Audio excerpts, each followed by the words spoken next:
Vanoggend staan ek hier met my suurlemoen. Julle kan regtig die suurlemoene sien nie.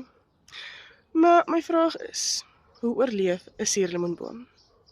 Hy het snoei nodig, hy het water nodig, hy het hitte nodig, hy het koue nodig. Nou baie keer wanneer daar 'n koue seisoen in ons lewe kom, dan gee ons half 'n bietjie op, ons is moedeloos, ons vra hoekom? Wat doen 'n druiweboom nie? Wat doen daai suurlemoenboom? Hy blom, hy groei. Maak nie saak wat se seisoen dit is nie. Hy doen sy werk. En dit laat dink my, ons mense gee regtig te vinnig op. Kyk net hier, is dit nie beautiful nie? Kyk hoe mooi kom hierdie suurlemoene aan.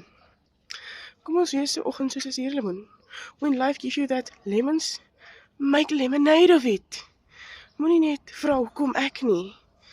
So, ek het 'n side hustle ontdek wat my baie van hierdie klasgoedjies geleer het van when life gives you lemons, make lemonade and not, moenie net daar op 'n hoopie gaan sit en vir jouself jammer kry nie. Werk vir daai uitkoms, wees daai uitkoms. En na my kat, die is al hoeke as suurlemoen op die grond.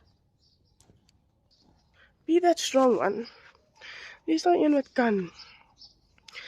Ek sukkel nog met elke dag daai ek kan. Maar weet jy wat, ek kan.